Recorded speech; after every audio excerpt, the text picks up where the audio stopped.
지금 소개를 받은 국제통상학부의 학부장을 맡고 있는 이춘수 교수입니다. 저는 국제통상학부 장겸 국제경영 전공 주임을 맡고 있고, 오늘 부산, 울산, 동남권 지역에서 많은 학생들이 열의를 갖고 우리 국제통상학부가 무엇을 가르치는 학부고 여기 들어오면 좋겠다, 뭘 배우고 싶다, 이런 것들을 너무나 알고 싶어 해가지고 제가 준비를 좀 해왔습니다. 그래서 이 자리를 통해서 국제통상학부의 3가지 전공에 대해서 여러분들이 좀 배워보고, 그 다음에 이제 수업 시간에 강의를 하는 것들을 직접적으로 해서 깊게 들어가면 여러분들이 다 좋을 수가 있어요. 그래서 제가 대표적인 몇 가지만 설명을 드리고 여러분들을 좀 관심을 갖고 들을 수 있도록 설명을 좀 드릴게요.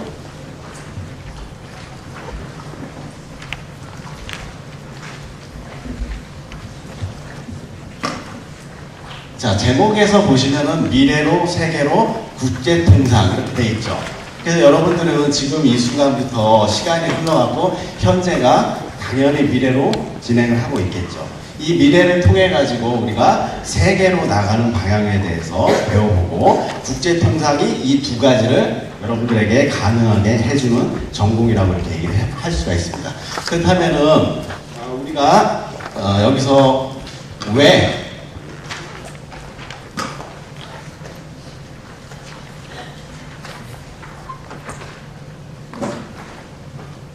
레이저 포인트를 처음 써, 이게 좀 제 거랑 좀 다르네요. 이 포인터는 어떻게 쓰죠?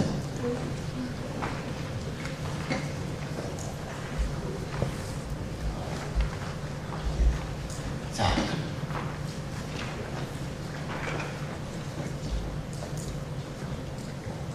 그냥 하도록 하겠습니다. 네.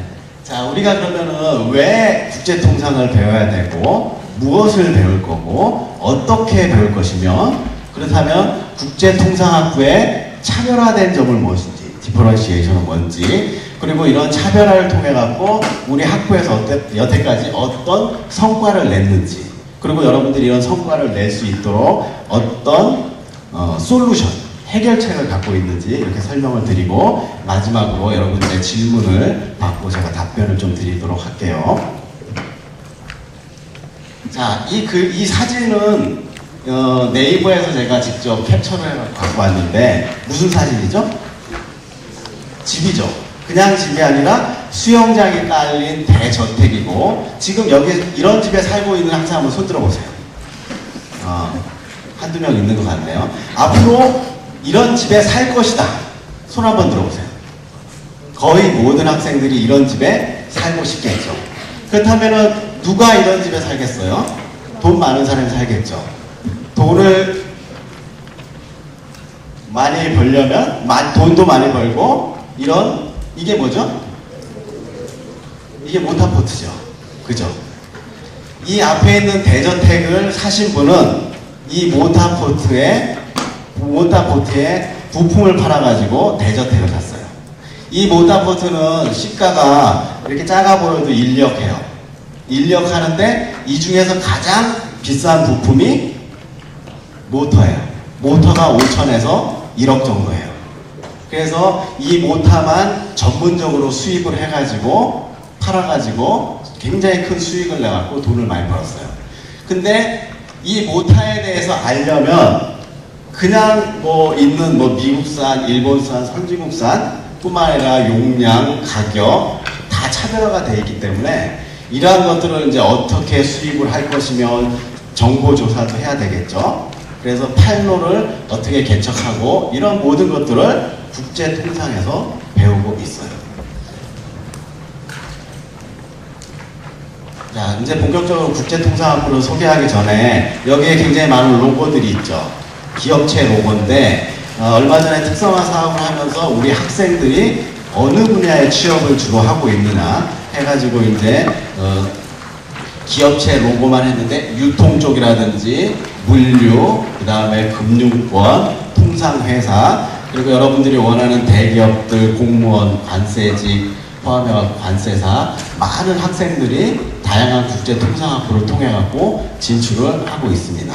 그래서 여러분들이 이제 입학 하고 나면은 가장 먼저 해야 될 것이 내가 어느 분야로 취직을 하고 싶을 것인지, 그 취직 분야에 따라 갖고 세 가지 전공이 있는데 이 세 가지 전공 중에 어떤 전공을 내가 선택할 것인지 집중적으로 공부를 해볼 필요가 있는 거죠. 우리 국제통상학부는 비전이 국제사회 및 지역사회 발전에 기여하는 글로벌 통상 전문 인력을 양성하는 게 비전입니다. 이런 비전을 달성하기 위해서는 글로벌 스탠드에 맞는 학생들의 경쟁력과 그 다음에 무역산업의 발전에 기여하는 인력 양성, 그리고 이제 글로벌 커뮤니케이션 능력을 함양할 수 있도록 커리큘럼이 구성이 되어 있고 여러분들이 공부를 할 수 있게 도와주고, 이러한 목표 달성을 위해서 노력을 하고 있고요. 우리 국제통상학부는 기본적으로 1949년에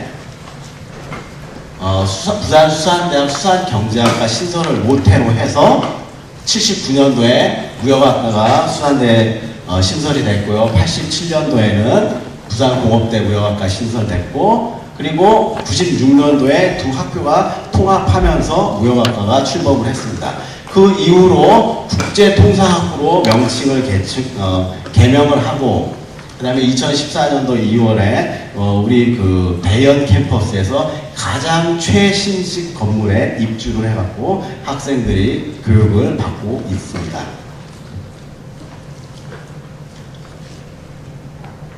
우리 국제통상학부에는 기본적으로 우리가 무역을 하려면 세 가지 전공을 알아야 됩니다. 국제통상학 전공, 그 다음에 국제무역물류학 전공, 그리고 국제경영 전공. 이 세 가지 전공은 각각의 특징이 있어요. 국제통상학 전공 같은 경우에는 경제학 박사님 교수님들이 주력을 이루고 있어요. 그렇다면은 경제학적 접근을 통해 가지고 강의를 많이 하도록 하겠죠. 그 다음에 이제 국제무역물류 같은 경우에는 경영학 박사와 더불어 법학 출신, 법학 법리적 접근을 많이 하고 있어요. 그 다음에 이제 국제경영 전공은 경영학 박사님들이 강의를 주도하고 계시죠. 그래서 이 세 가지 전공을 통해 갖고 우리가 진정한 무역인을 양성할 수 있는 거죠. 그 다음에 이제 국제통상학 전공의 학습 목표를 좀 더 자세히 보자면은, 첫 번째로 산업과 국가가 필요한 국제통상 전문 인력을 양성하는 거예요.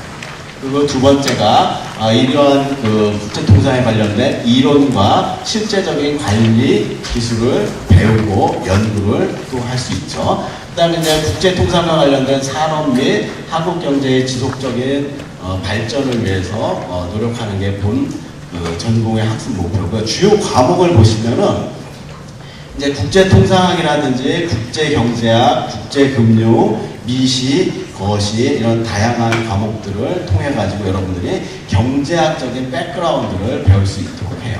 이 경제학적인 백그라운드는 여러분들이 고등학교 때 수요 공급의 법칙 뭐 이런 거 많이 배웠죠? 그런 것들을 통해 가지고 전체적인 거시 경제 흐름이라든지 세계 경제 흐름이 어떻게 진행이 되고 있고, 그 다음에 이제 그 환율이 어떻게 변동이 되면 국제 주가가 어떻게 변동이 되고, 더 나아가서는 우리가 이제 그 유가 있죠. 기름값이 어떻게 변동하는지 예측하고, 이런 걸 통해 갖고 경제에 관련된 것들을 배우고 있는데, 이 세 가지 전공 중에 교수님들이 다 특화가 돼갖고 12분이 계신데 각각의 세부 전공이 있어요. 제 전공은 통상학부 중에 국제경영 전공이죠. 그래서 그런 제가 여러분들에게 국제통상 전공 심화 학습을 설명을 드리려고 해요. 그래서 이제 오늘 이 자리에 오기에 좀 부담스러워갖고 국제통상 전공 주임 교수님한테 특별히 제가 이 자료 만든 걸 검토를 받고 어떻게 해서 학생들에게 잘 설명을 하면 좋겠나 해갖고 심화학습 예를 하나 드릴게요. 그래서 이제 경제통합에 5가지 단계가 있다. 여러분들 들어보셨죠? 첫 번째가 FTA라고 해갖고 자유무역 지대 협정에 관련된 거. 그 다음에 관세동맹, 그리고 공동시장, 경제동맹, 완전 경제통합의 5개 단계 순서로 세계 경제가 통합을 하고 있어요. 그렇다면 이 특징도 저쪽에 보시면 영내 관세 페이지라든지 그다음 공동대외 관세, 생산 요소의 이동, 그리고 경제 정책의 조정이라든지 초국가의 설립 이 수준에 따라 가지고 우리가 경제 통합 5단계를 얘기할 수 있어요. 그래서 요즘에 신문지상이라든지 인터넷 뉴스를 보면은 각 국가별로 FTA를 체결하자, 협정을 맺자, 인준을 맺자 이런 얘기 많이 나오고 있죠. 그 경제 통합 단계에서 가장 상위 단계에 있는 게 완전 경제 통합이에요. 대표적인 예가 EU죠. EU는 유로화도 발행하고 영내 관세도 철폐하고 그 다음에 이제 공동 대외 관세뿐만 아니라 총국가 기구를 설립해갖고 향후 미래에는 지금 뭐 프랑스도 있고 독일도 있고 여러 유럽 국가가 있는데 대통령도 한 명으로 뽑으려고 하고 있어요. 근데 그게 실질적으로 가능한지는 여러 가지 논의를 해봐야겠지만은 이런 형태별 특징이라든지 이런 것들을 우리가 이제 국제통상전공에서 자세히 배우고 있고 요즘에 보면은 여러분들 우리 제가 이걸 준비하는데 그 학생 하나가 이런 부분에 대해서 심도 있게 배우고 싶다. 그래가지고 뭐 TPP라든지 TPP라고 하면은 환태평양 그 무역 협정인데 보면은 여기에 이제 미국을 중심으로 해가지고 아시아 지역을 어떻게 하면은 우리가 관리를 할 수 있을까 해가지고 여러 여기에 포함된 국가들이 이게 협정을 맺어가지고 영내 관세를 철폐하고 이런 움직임을 하고 있어요. 그 다음에 요거에 반해서 중국이라든지 우리나라는 기본적으로 아세안에 포함이 돼 있고 아세안이라는 국가가 이제 확장을 하면서 RCEP이라고 해갖고 국가가 추가가 되고 있죠. 그래서 우리가 그러면은 TPP에 가입된 상태는 아니에요. 권유는 받고 있고 정부에서도 그러면은 여기 협정에 한번 참여를 해보겠다 이런 지금 단계에 있어요.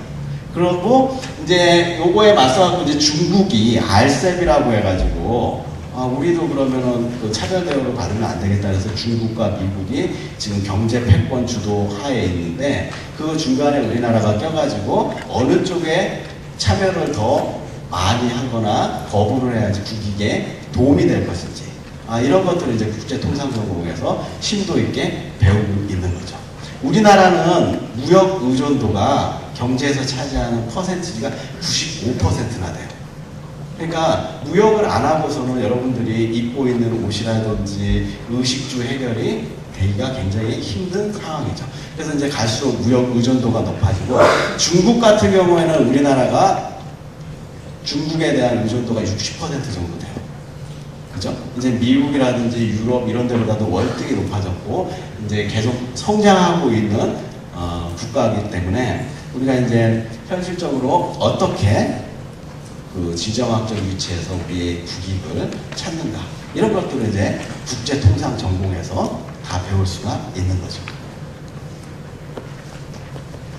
우리 국제통상 전공에는 교수님이 4분이 계시는데 우리 김은채 교수님이라고 전략경제 이쪽에 굉장히 조예가 깊으시고 경제학을 어떻게 하면 전략적으로 다룰 것인지 이런 것들을 원로 교수님께서 설명을 해주시고 두 번째 김기수 교수님은 우리 학교가 수산대학 출신이잖아요. 그래서 수산에 관련된 전문가세요. 고등어를 얼마만큼 수입을 해야 될 것이며 그 다음에 넙치를 어떻게 수출해야 될 것이며 이런 것들을 경제 수리적 모형으로 연구를 또 많이 하고 강의도 많이 해주시죠. 그래서 뭐 산업조직론이라든지 국제경제학, 미시경제학을 강의를 하시고 그 다음에 이병근 교수님 같은 경우에는 세계적인 환율 동향이라든지 환율 예측론 이런 것들을 여러분들한테 강의를 쭉 해주시고 있어요. 국제통화라든지 그리고 나희량 교수님이라고 국제통상 전공 주임을 맡고 계세요. 나희량 교수님은 이제 그 이전에는 한국은행에 근무하시다가 유학을 또 국비로 갔다 오시고 그래서 우리 이제 전공 주임 교수님한테 그 앞에 부분 또 설명도 물어봐가지고 제가 좀 듣고 참조를 해갖고 왔습니다. 두 번째로 많은 학생들이 통상학부에 오르나 그러면 물류, 무역, 그 다음에 부산은 제1의 우리나라의 항구 도시이며 물류와 항만이 발달한 지역이죠. 그죠?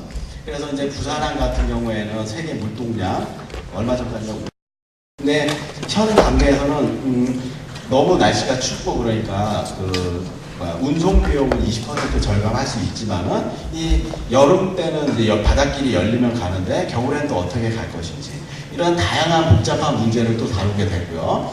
그다음에 이제 글로벌 마켓에서 원활한 무역 거래가 일어날 수 있도록 이 항문인데 이 항문은 아까도 말씀드렸다시피 법리적 접근을 많이 해요. 그래서 상법이라든지 기업법, 계약법 이런 법리적 접근을 통해 가지고 우리가 이제 무역 당사자들이 어떻게 하면은 거래를 원활히 할 수 있을 것인지 이런 것도 배우고 물품의 운송, 보관, 하역, 포장 이런 것들을 쭉 배울 수 있겠습니다. 그 다음에 이제 주요 과목으로는 국제상무론, 무역결제론, 화물운송론, 국제물류론, 그리고 국제물류와 지리 이런 다양한 과목들이 있고 이 밑에 있는 설명한 과목들은 대표적인 과목들만 여러분들한테 설명을 드린 거예요. 이거 말고도 과목들이 다양하게 있죠. 자, 요거 이제 우리가 앞에 있는 첫 번째 화면에 나와 있던 그 수영장 딸린 대저택에 살기 위해서 예를 들어가지고 모자포트를 하나 우리가 이제 수입을 한다고 생각을 해봅시다. 이쪽에 보시면은 무역계약의 성립 절차라고 해가지고 일단은 해외에 어떤 모터포트가 있고 어떤 종류가 있고 금액이 어떻게 되고 어떤 회사가 있는지를 파악을 해야겠죠. 그것이 바로 해외 시장 조사라고 얘기를 할 수 있어요. 이런 해외 시장 조사는 인터넷을 통해서 할 수도 있고 전문 무역 알선 업체를 통해서도 할 수 있고 박람회를 통해서도 할 수 있고요. 다양한 형태를 통해 해외 시장 조사를 하고 그걸 통해서 우리가 적당한 거래처를 선정을 하게 되고 거래처를 선정했으면은 이 거래처가 믿을 수 있는 거래처인지 확인을 해봐야 되겠죠. 그죠? 안 그러면 무역 사기에 휘말릴 수도 있고 이 거래처에 선정해갖고 이 거래처가 신용이 있는 거래처인지 아닌지를 파악을 해야 되잖아요. 그러려면 여러분들 어떻게 하겠어요? 이 기업은 믿을 수 있는 기업이다. 그걸 알려면은 그 신용조사를 대행해 주는 게 외국에 있는 은행이에요. 은행을 통해 가지고 저 기업이 거래를 하고 있는데 부채는 없으며 페이퍼 컴퍼니, 유령 회사는 아닌지 알아볼 수 있는 게 바로 우리가 이제 신용조사고 신용조사를 통해 가지고 신용이 있는 회사가 판단이 되면 그때 거래 제의를 하겠죠. 얼마만큼의 수량을 어떻게 살고 싶다. 그리고 이제 상품 조회도 하고 그 다음에 이제 무역을 하려면은 복잡한 이 여러 가지 그 계약이라든지 운송이라든지 결제라든지 이런 거를 일일이 하기 힘드니까는 국제적 규약을 하나 만들어놨어요. 일반 거래 조건이라고. 그래서 이 조건 어떤 거를 할 것인지 조건을 하고 그 다음에 이제 법률적으로 청약과 주문 그리고 승낙과 확인을 통해 갖고 계약서를 작성을 하고 물건을 수입하고 수출하는 거예요. 그래서 아까 이 모터보트 하나 수입하고 수출하는 것도 쉬운 일이 아니죠.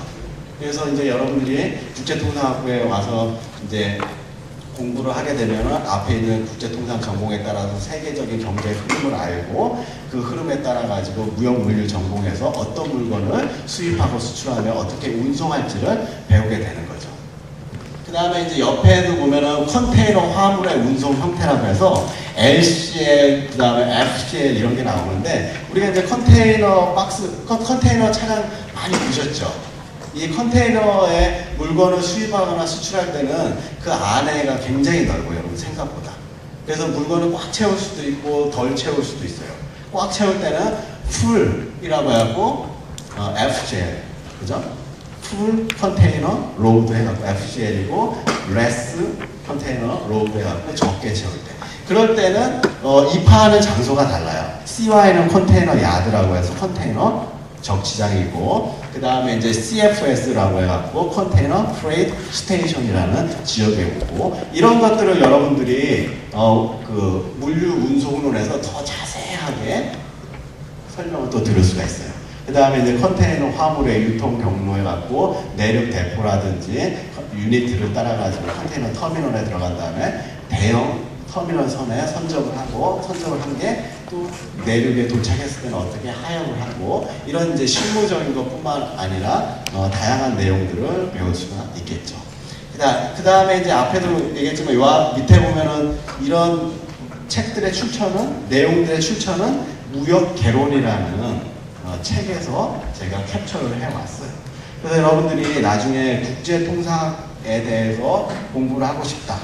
그러면은 무역학 개론이라는 그 시중에 나와 있는 책을 하나 적당한 걸 구입하든지 아니면 도서관에서 빌려가지고 한번 쭉 읽어보시면은 입학 전에 굉장히 큰 도움이 될 거예요. 전체적인 흐름을 설명을 할 수가 있기 때문에.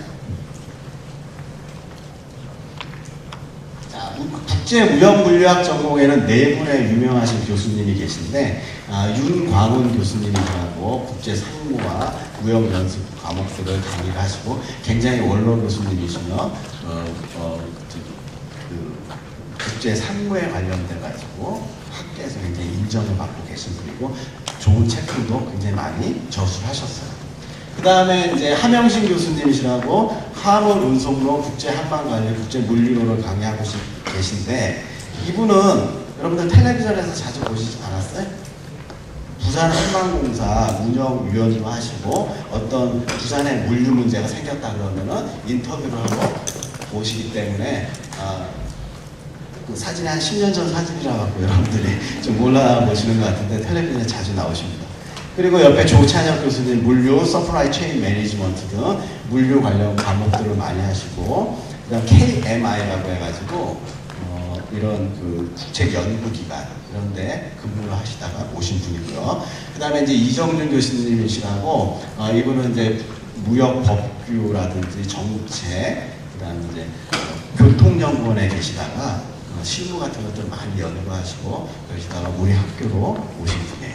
그래서 여러분들이 무역물류 전공에 대해서는 이 네 분한테 배우시면 되고 이제 국제경영학 전공이라고 해가지고 여러분들이 기본적으로 이제 글로벌 기업 환경이라든지 경영 관리, 경영 전략에 대한 이론과 실무라고 하면 우리가 사례를 많이 배워요.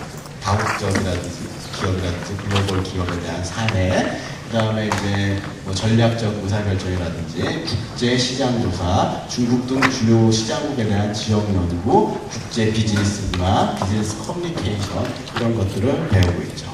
자, 앞에 그 국제통상 전공에는 굉장히 어려운 과목이 하나 있어요. 그 경제 수학이라든지, 그 다음에 이제 경영 통계, 이런 내용들이 학생들이 좀 어려워하는데, 이런 것들은, 기본 소양 과목이기 때문에 다들 하셔야 돼요.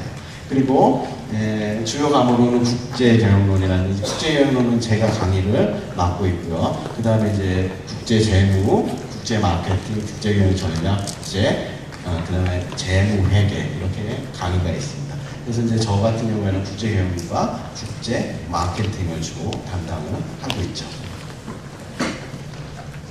자, 그러면 국제경영 전공에서도 어떤 내용을 배우는지 빙산의 일각이지만 아주 작은 표 하나를 제가 준비를 해왔어요. 우리가 이제 다국적 기업이라고 하면은 해외에서 활동을 하는 기업인데 요즘에는 이제 다 세계화가 되고 기업 활동이 세계적으로 확대가 되는데 이렇게 마켓이라고 해서 시장만 보시더라도 처음에는 이제 주요 단일 시장 한 개 국가에만 활동을 하다가 이제 주요 지역 시장이라든지 글로벌 세계 시장으로 확대가 되고 있는데 주요 지역 시장이라면 뭐 동남아 시장이라든지 중동 시장이라든지 이렇게 묶어갖고 확장하는 내용을 볼 수가 있고요. 그 다음에 이제 이쪽 참여 방식이라고 해갖고 다국적 기업은 해외로 진출할 때 여러 가지 진출 방법이 있어요. 그 중에 가장 간단하고 쉬운 게 수출이죠. 수출도 간접 수출, 직접 수출 두 가지로 나눌 수가 있어요. 간접 수출이라고 하면은 우리 회사에서 수출을 할 능력이 안 되기 때문에 수출 대행 기관에 의뢰하는 거를 간접 수출이라고 부르고 직접 수출이라고 하면은 우리 회사 규모가 어느 정도 되니까 수출 부서를 두고 직접적으로 수출 업무를 수행하는 거를 직접 수출이라고 하죠. 그 다음 단계로 이제 계약 형태라고 해갖고 라이센싱, 프랜차이징, 턴키 계약, 그 다음에 관리 계약 여러 가지 활동이 있고 궁극적으로 나가게 되면은 해외 직접 투자라는 걸 하게 돼요, 기업이. 그래서 직접적으로 기업의 운영권과 통제권을 획득하는 목적으로 하는 게 해외 직접 투자. 영어로 하면 Foreign Direct Investment. 그리고 이제 그 전 단계가 해외 간접 투자라고 해갖고 그런 것들도 있고요. 그 다음에 이제 사업은 어떤 사업을 할 것인지, 단일 사업을 할 것인지, 확장이 돼 나가면서 우리가 이제 전후방 연관 산업 효과라든지 비관련 산업. 그래서 요즘 대기업들은 전자회사라고 해도 나중에는 바이오라든지 의료 여러 가지 형태로 확장을 해나가고 있는 추세죠.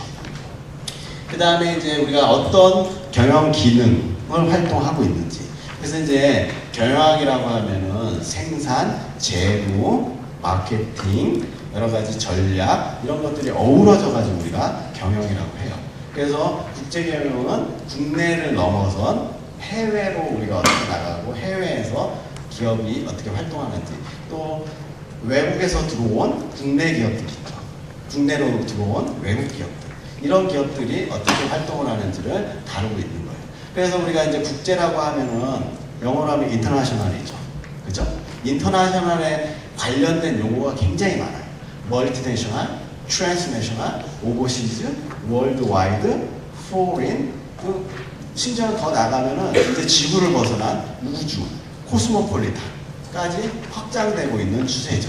그래서 이제 국제경영에서는 왜 국제경영 활동을 해야 될 것이며 기업이 국제경영 활동을 하면은 각각의 기능들, 아까 얘기했던 마케팅, 재무, 생산, 회계, 전략, 정보 시스템 이런 것들을 어떻게 해야 될지를 체계적으로 배우고 그 다음에 여러분들이 나중에 CEO가 될 수 있도록 도와드리는 전공이 국제경영 전공이라고 이렇게 말씀을 드릴 수가 있습니다. 자, 세부 전공은 우리가 이제 그 최승범 교수님이시라고 웁사나 학파 출신인데 웁사나라고 들어보셨는지 모르겠는데 스웨덴의 국제경영 전공으로 굉장히 유명한 학교가 하나 있어요. 그게 바로 웁사나 대학교에 하고 이제 국제화 쪽으로 굉장히 외국인 학생들도 많이 받고 지도학생도 있고 그래서 활동을 좀 많이 하시는 최승호 교수님이고 그 다음에 두 번째 사진은 좀 이제 아시겠나요? 이 사진도 거의 5년 이상 돼가지고 지금 학부장 맡고 있고 그 다음에 이제 국제경영 및 국제 마케팅 그리고 그 밑에 보면 해외 신상품 개발 전략이다 해갖고 저도 모르는 이 한 줄이 들어와 있더라고요. 제가 이제 평소에 이렇게 그 특허라든지 새로운 제품 개발이라든지 이런 것들을 생각을 많이 하고 메모를 쭉 해놔요. 그래가지고 지금 현재 한 50개 정도 숨겨놓고 수업 시간에 조금씩 얘기해드려요. 이런 걸 아이디어 하면은 좀 여러분들이 돈을 벌 수 있지 않을까 뭐 이런 얘기는 해주고 그런 것들을 이제 수업 시간에 좀 해드리고 있어요. 그 다음에 이제 오태영 교수님이라고 국제 재무 그 다음에 보험과 이런관리 금융 시스템을 강의를 하고 계신데 이거는 이제 보험에 관련돼가지고 굉장히 많은 연구를 하고 계시고 있고요. 그 다음에 이제 배준영 교수님이라고 몇 해 전에 오셨는데 국제경영 전략하고 이제 또 연구 방법론 사회가 국제경영 등을 강의를 하고 계시죠. 그래서 이제 국제경영도 워낙에 그 분야가 다양하기 때문에 최승원 교수님 같은 경우는 지식의 이전, 공유, knowledge transfer라고 해갖고 이 지식을 어떻게 사내에 전파하고 활용할 수 있을 것인지 그런 연구도 많이 하시고 그다음에 이제 배준영 교수님 같은 경우는 인적 자원 관리, 그러니까 해외에 파견된 국내 근로자들이 어떻게 하면은 성과를 더 올릴 수 있는지, 갈등을 줄일 수 있는지, 조직 몰입도, 일체감을 높일 수 있는지 이런 연구들을 좀 많이 하고 계시죠. 저 같은 경우에는 중국 시장을 또 많이 연구를 하고 있어요. 그래서 북경, 상해, 청도 이런 소비자들은 어떤 것들을 원하고 어떤 상품 이미지를 원하는지 그런 쪽에 대해서 여러분들이 공부를 쭉 할 수가 있죠. 자, 앞에는 우리가 이제 국제통상학부에 대한 소개와 그 다음에 간략하지만 심화학습 3건을 했죠. 그래서 그거를 통해 가지고 우리 국제통상학부에서 어떤 아웃풋을 냈는지를 잠깐 설명을 드리자면 국제통상학부는 무역학 교육 인증을 받았어요. 이 무역학 교육 인증을 받았다는 것은 교육 목표와 발전 계획, 교육 내용, 역량, 여건, 교육 성과 등 5가지 부분에서 특출나고 탁월하다는 걸 인정을 받아서 무역교육 인증이 돼 있고 전국 최초로 몇 가지 받았다는 걸 얘기를 드리고 싶네요. 그 다음에 무역물류 전공에서는 관세사 반을 운영해요. 법리적 접근을 아까 한다고 그랬죠. 그래서 관세사 반을 통해 갖고 각종 고시대에서 우수한 배출을 하고 있는데, 뭐 2007년도에 6명, 2013년도에 5명. 한 자리 숫자죠. 그런데 또 불구하고, 이 단일 학교 차원에서 보면 굉장히 높은 비율이에요. 왜냐하면 우리 학생 숫자가 그렇게 많은 편이 아니거든요. 다른 학교들에 비해서. 그래서, 이 관세 사실이라고 해비를 이렇게 하면은 여러분들이 고시험 1차만 패스해도 2개 학기 전액 장학금이 나오고 학교 다니면서 패스를 하게 되면은 그 나머지 학년도에도 전액 장학금이 나와요. 우리 국제통상학부의 장학금 수혜율을 보니까 80% 정도 되더라고요. 80%. 그러면은 엄청나게 높은 수혜율이거든요. 웬만하면 다 받고 나머지 20%의 학생들도 장학금을 받을 수 있도록 지금 노력을 하고 있고 제 목표가 100% 장학금 수혜거든요. 자, 그리고 요 학생은 옛날에 제 수업도 듣고 그랬는데 관세사 수서학교였는데 관세사는 수출연구에서 통관 전체를 담당하고 화주나 관세, 납세 문제를 대리해 관세법상의 행정 제의와 소송을 수행하는 전문인이다 이렇게 얘기할 수 있어요. 2006년도에 관세사 평균 연봉이 3억 1,500이죠. 네.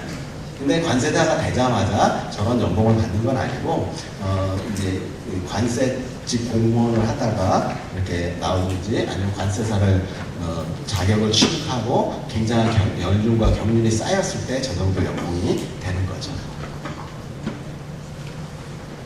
그 다음에 이제 최연소 합격도 나왔어요. 그래서 여러분들이 미리 목표를 정하고 하시면은 이런 명예를 다 얻을 수가 있다는 거죠. 그 다음에 우리의 무역물리 전공에서는 모의 상사 중재 대회라고 해갖고 매년 열리는 중재 대회에 참여를 해갖고 엄청난 성과를 올리고 있어요. 무역을 하다 보면 분쟁이 일어나요. 그래갖고 법원에 가게 되면 비용과 시간, 절차가 너무 복잡해요. 그래서 미리 무역 계약서를 쓸 때 분쟁이 발생하면 법원에 가지 말고 서로 중재기관에 의뢰해서 합의를 봐갖고 빨리 끝내자. 이게 바로 중재제도거든요. 그래서 이런 모의 중재제도에서 우수한 성과를 나타내고 있고요. 그 다음에 뭐 대한민국 인재상 수상해갖고 이 학생 같은 경우에는 공모전 31개 수상, IT 관련 자격증 24개, 봉사활동 800여 시간, 엄청나죠. 그래서 인재상 가지고도 받고, 자 여기 보면은 또 이제 무역보험공사라고 해가지고 여기 제 얼굴 보이나요? 네, 제가 지도교수로 해가지고 그 3번을 받았어요. 2년 연속 받고 너무 무역보험공사에 상을 싹쓸이하는 것 같아서 1년 쉬고 그 다음에 최우수 논문상까지 받았어요. 그래서 최우수 논문상 받은 학생은 상금 500만 원과 더불어 무역보험공사 서류 전형 면제를 받았어요. 그러면 서류 전형 면제가 뭐 별거 아닌 것 같아도 거의 경쟁률이 100대 1이 넘어요. 그러니까 서류 전형 면제하고 그래서 이쪽 맨 오른쪽 학생은 지금 무역보험공사에 얼마 전에 인턴으로 합격이 또 돼가지고 거기 인턴을 한 10개월 정도 하고 취직의 기회를 또 평가를 받아서 받는다고 하고요. 그래서 이제 여러분들이 이 멀리서 왔기 때문에 더운 날씨에 제가 팁을 하나 알려드릴게요. 이런 최우수상을 받을 수 있는 팁. 이 공고가 나면 공고는 공모전 공고는 대부분 2, 3개월 전에 나와요. 공고가 난 다음에 준비하면은 좀 늦어요. 왜냐하면 여러분들 수업도 받아야 되죠. 아르바이트도 해야 되죠. 연애도 해야 되죠. 너무 바빠요. 그래서 2, 3개월 안에 이렇게 그 공모전을 준비하고 입상한다는 건 쉬운 일이 아니에요. 그래서 제가 제 전략은 1년 전부터 준비해요. 올해 공고가 나면 그 수업 시간에 똘똘한 학생들한테 이거 한번 해보지 않겠냐 권유를 해갖고 1년 동안 그 다음에 거를 염두에 두고 방학 때라든지 시간 날 때마다 읽을 책도 주고 자료도 주고 그다음에 방법론이 또 굉장히 중요하거든요. 그냥 막 쓰면은 과학적이지 않기 때문에 이런 공부도 하고 1년 정도 준비하면은 충분히 좋은 결과를 나타낼 수가 있어요. 그래서 미리미리 준비하라고 얘기를 드리고 싶네요. 그 다음에 뭐 경영대학 안에는 산업체 해부학이라고 해갖고 우리가 이제 무슨 성우 하이텍이라든지 대울 해양조선, STX, 파크랜드, 우리가 이제 부경 쪽에 있는 기업체 방문하는 그렇게 하고 실무적인 현장 경험도 하는 제도가 있고요. 그 다음에 예전에 이제 IT 분류 혁신 인력 양성 사업이라고 해가지고 이런 교육과정을 운영한 노하우를 바탕으로 학생들에게 여러 가지 이제 IT 물류에 관련된 것들도 알려드리고 있어요. 그 다음에 재작년에는 FTA 그 비즈니스 석사과정이라는 걸 만들었거든요. 여기는 이제 수업료가 거의 전액 면제 대학원 과정인데, 그래서 이제 유능한 학생들이 많이 오고, 이 과정을 만들게 됨으로써 학부에서 이제 더 공부를 하고 싶은 학생들이 장학금 혜택을 받으면서 다닐 수 있는 제도가 생긴 게 된 거죠. 그 다음에 이제 학생들이 로그인이라고 해갖고 물류 취업 동아리를 만들어가지고 물류 이런 정보라든지 견학 이런 것들을 활동을 자체적으로 열심히 하고 있어요. 그 다음에 모의 20 CEO 서밋이라고 해갖고 매년 열리는 그거를 모방을 해가지고 학생들이 모여가지고 서로 토론도 해보고 주제도 익혀보는 그런 여러 가지 활동들을 해갖고 국제적인 감각과 영어 말하기 능력을 향상하는 데 도움을 많이 받고 있죠. 그 다음에 이제 스콜이라고 이런 공모전 동아리가 있어요. 이 스콜 주임 교수는 국제여행 전공의 최승곤 교수님이신데, 우리 최승곤 교수님은 많은 그 동아리 학생들, 특히 스콜이라는 이 동아리를 관리하면서 비즈니스 프레젠테이션 금상이라든지 뭐 대학생 토론대회, 아이디어 공모전, 최우수상 뭐 이런 많은 내용들을 지도를 하고 있죠. 그래서 이제 최승곤 교수님과 저가 주로 이제 대외적인 공모전 이런 것들은 휩쓰고 있습니다. 네. 자, 시계가 없어갖고 시간이 어느 정도 잘 가고 있는지 모르겠네요. 몇 분 남았습니까? 지금 몇 분이요? 34분이요? 네.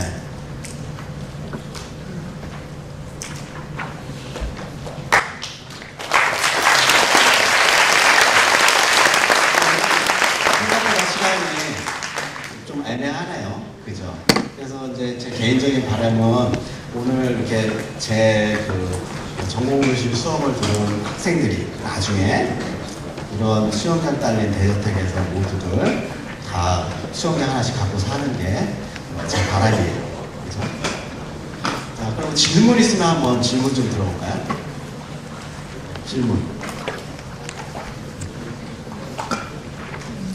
여기 다 고3 학생들인가요? 고2? 1학년들도 있나요? 저 아버님은 몇 학년이세요? 자제분은 2학년인가요? 네, 3학년. 3학년이요? 네. 혹시 뭐 궁금하신 거 있으신가요?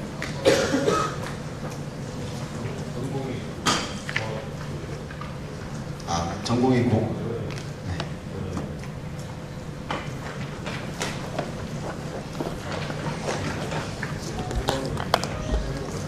예. 자, 이 내용 말고도 여러분들이 뭐 이렇게 장학 제도라든지 학교 커리큘럼이라든지 뭐 여러 가지 학교 뭐 기숙사 이런 것들은 학교 홈페이지라든지 담당 선생님들이 따로 있어요. 그래서 원하시면은 자세하게 정보를 또 알려드리고, 그 다음에 아까 이제 우리가 오늘 제가 하나만 더 전공에 관련다고 말씀을 좀 드릴게요. 전공 교실이잖아요. 그래서 이제 지금 학생이 이메일로 질문을 잘 하더라고요. 아까 막 그런 어려운 질문들을 하는데 그 내용 중에 하나도 비교우위에 대해서 자세히 알고 싶다고. 이제 비교우위라고 하는 거는 아까 국제통상 전공에서 주로 많이 나오는데, 한 국가가 비교우위를 가지려면 토지, 자본, 노동이 많이 있을 때 다른 국가에 비해서 비교우위가 있다고 얘기를 할 수가 있는 거예요. 그렇죠? 그래서 이제 비교우위에는 상대적 비교우위, 절대적 비교우위 이렇게 얘기를 하는데, 절대적 비교우위는 말 그대로 절대적으로 많은 거예요. 토지, 자본, 노동. 그 다음에 이제 상대적 비교우위는 상대적으로 비교했을 때 우위가 좀 있다 이렇게 얘기를 하는데, 이런 그 국가는 비교우위가 있어야 되는데 그런 거를 커버하는 게 경쟁우위라는 게 있어요. 경쟁우위. 이 경쟁우위라는 거는 비교우위가 경제학적 접근이라면 경쟁우위는 경영학적 접근인데, 이 마이클 포터라는 교수가 본원적 전략이라는 걸 얘기했어요. 비용우위 전략, 차별화 전략, 포커스 전략이라는 게 있어요. 그래서 이제 이 기업이 이 세 가지를 잘 관리하고 다룰 줄 알면 경쟁우위가 있다, 이렇게 얘기를 할 수 있습니다. 그래서 예전에 수시시험 문제가 거기에 제가 비교우위와 경쟁우위의 차이점에 대해서 설명하라 뭐 이런 것도 냈던 기억이 나네요, 오래전에. 그래서 여러분들이 뭐 나중에 이제 하도 입시 제도가 너무 많아요. 이름도 자주 바뀌고, 그래서 저도 헷갈리고 막 그러는데, 기본적으로 이제 국제통상에 대한 기본 지식을 쌓으시려면 무역 개론, 무역학 개론, 무역 언론, 이런 비슷한 명칭의 책들을 하나 도서관에서 준비하셔가지고 수시시험이든지 이런 것들을 준비하실 때 미리 읽어보시면 더 기본적인 그 책에서 다 나오기 때문에 기본 소양을 쌓는 데는 그 책 하나는 충분할 거라고 이렇게 생각을 하고 있어요.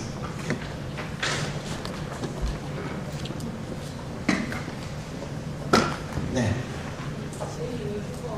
네. 제2 외국어요? 제가 알기로는 그 영어만 하면 되는 줄 알고 있는데. 그리고 본인이 뭐 요즘에는 그 입학하고 나도 영어는 기본이고, 그 다음에 중국어라든지 일본어라든지 관심이 있어가지고 복수 전공, 부전공으로 선택을 해가지고 많이 듣고 있어요. 그래서 저 같은 경우에는 뭐 중국어 같은 것들 열심히 하라고 적극 추천을 하고 싶어요. 네. 오늘은 조교랑 같이 올 걸 그랬네요. 이거 네.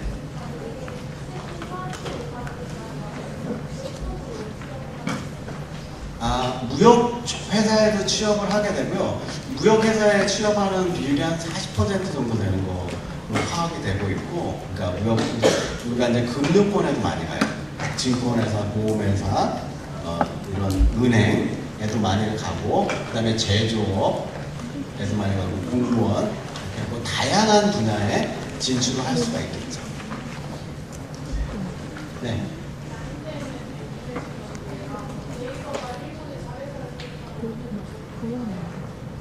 그러면은 일단은 국제 경영학, 국제 마케팅적 측면에서 좀 말씀을 드리자면은, 일단 자회사를 설립한다는 것은 시장 확대라고 말씀드릴 수 있겠죠. 그래서 인지도라든지 홍보, 그리고 어떤 수익을 낼 수 있는 구조를 찾기 위해서 전략적으로 회사 차원에서 진출을 했다고 보고요. 그 다음에 이제 일본도 IT 강국이잖아요. 그래서 우리나라 특유의 그 네이버 시스템이라든지 수익 구조를 일본에서 어떻게 거둘 수 있는지 실험적으로 한번 실험해보는 대상이 될 수도 있고, 그 다음에 이제 뭐 소비자들을 잘 확보를 해가지고 수익 구조를 넓혀갈 수 있는 하나의 계기가 될 수 있다고 저는 그렇게 생각을 합니다. 네. 또 질문을 굉장히 예리하네요. 그죠? 저기, 네, 질문 있으면 네. 내시면 여러분 되게 굉장히 궁금하죠. 입학 전형 제도가 굉장히 다양해요. 수시 뭐지 정시, 나구, 다구 뭐 이렇게 있고, 그다음에 농어촌 특별 전형도 있고 막. 근데 평균적으로 봤을 때 내신 2.5등급 안에 들어와야 되고, 그 반에서 한 4등 정도 하시면 돼요. 그리고 요즘에 수준이 굉장히 높아졌고, 여기 보니까 다 공부 잘하는 학생들이 온 것 같습니다.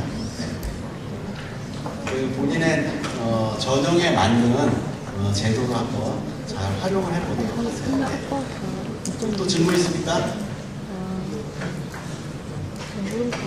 자, 그러면 시간이 다 된 것 같은데, 자, 혹시 궁금한 거 있으면 아까 12분의 교수님이 계시잖아요.